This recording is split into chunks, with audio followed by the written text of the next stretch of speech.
Hi guys, I am International Master Minh, and today I'm going to show you the final part in my learning course. In this part, I'm going to show you how to play against the most popular line against c5, which is e3.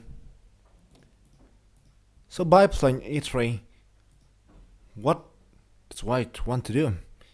He simply want to make a way for the bishop to develop. Also, you just want to defend the center.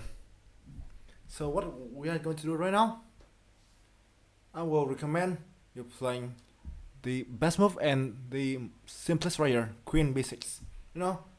As I told you in the previous part, so when we play c5, not only we're attacking on the center, but also we get a way for the queen to attack in b6. So you can see in this place, the queen can target both d4 and b2, right? Which is a good square for him. So right now, what can white do? He has two main moves right here. The first one is b3 to defend the pawn myself, and second one is knight c3 trying to go for some counterplay. Queen c1 right now is impossible since it left the pawn not defended enough. On f3, you can simply take the pawn here with good position. So let's go through first line, b3, which is sub-line. So now I recommend you play g6. Although there are a lot of other lines like cd4 or d5, but I think we just stick on our plan earlier, playing g6, and then developing to g7 and get to the main diagonal. On f3, developing and also cement the center to g7, bishop e2, knight c6. Before we castles, we're trying to get another pieces into the game that set some more pressure on this d4 pawn. Now white need to play c3. He needs to play c3. If he doesn't, for instance, if we keep castling by his castle like this, we're taking d4 and takes a knight d5. This is a good position for us, since right now we are taking both this bishop and also this pawn d4, which simply forces white to go for the bishop trade, bishop e3 for instance, that's one for instance, and after this one, you can see that this diagonal becoming so strong for black. His bishop has no opponent on the dark squares, and this pawn also become a target. Just remember this one, since in this variation, exchanging the bishop and make this bishop becoming like dominating this diagonal is a very typical theme. So you need to play c3 in order to cement and defend the center once more. And now we're playing knight h5. So I tell you, this one is typical, and I think we want to play in this position, since exchanging the bishop always lead up to some good position. If white didn't run the bishop right now, simply we can take an f4 and this pawn becoming attacked again. So we need to play bishop g3 and we takes and d5. Right now black's better, since he got the bishop pair, he also got the strong center right here, and he can castle next and play e5 if he wants to. He can even play cd4 and then get the rook to the c5 to attack. There are a lot of options here for black, who actually got a better position right out of the opening. So b3, we have already seen the line. So let's go to the main line, knight c3. Right here, so black got two main options, which is playing slowly, then d6, and other line is going for some riskier approach, which is queen b2, taking this pawn right away and establish challenges. In my repertoire, so I will guide you guys into the safer line d6. You can obviously play queen b2 here, but this one always,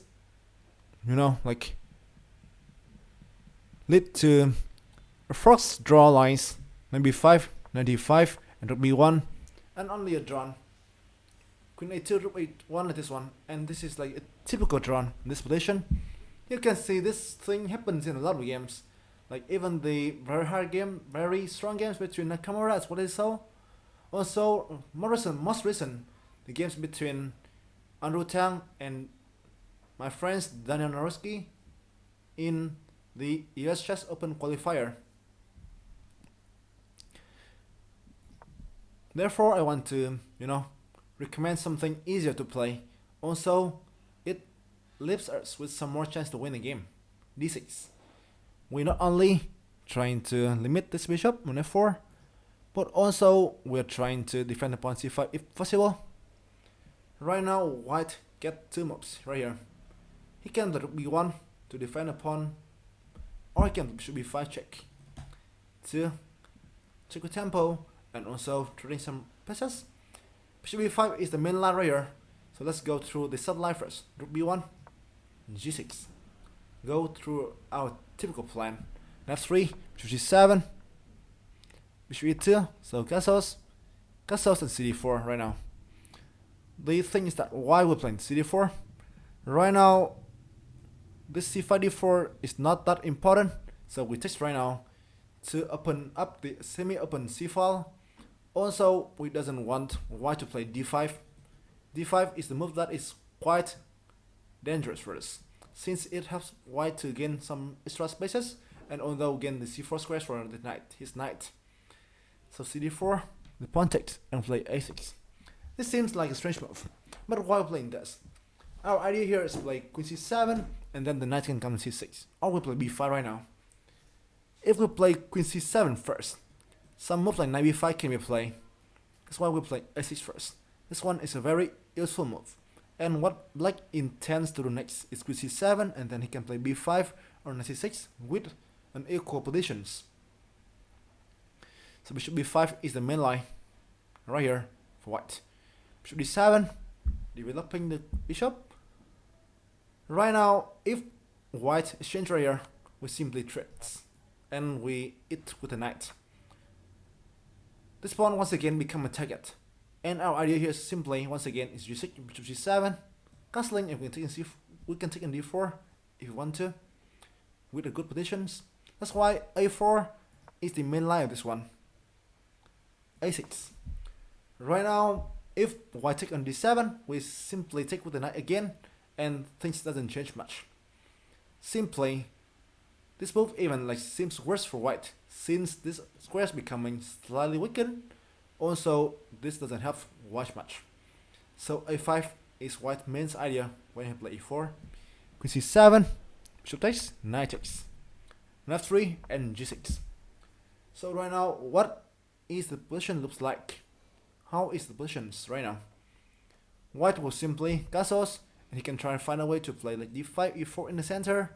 For black, he can push g7, castles, and he can find a way to push b5 on the queen side. Or if white didn't play here, so he can take in d4, and then he can a8 to fight in the open, semi-open c file. But I think b5 and takes and knight b6, and trying to play attacking the b2 pawn. Also, with the help of this strong bishop on g7, is a really good plan for us. So that's all. I mean, this is the end and final part of the London course. I really believe that this thing, if you can use it properly, can bring you and can help you to at least like 2500 when you meet some of the London players. London, obviously, as I told you in the first video, is really trendy and popular variation right now, since it leads to some easy to play and solid stuff for white. But if you can learn something and if you can benefit something from my course, you can meet this one confidently, I'm pretty sure, and then you can try and use this with some success. So finally, hope you guys enjoy my video. Hope you guys can win some games according to this course. So I will try to make some even more course in the future, or something can be available on my YouTube for sure. So I love you guys. See you, and once again, good luck on your career.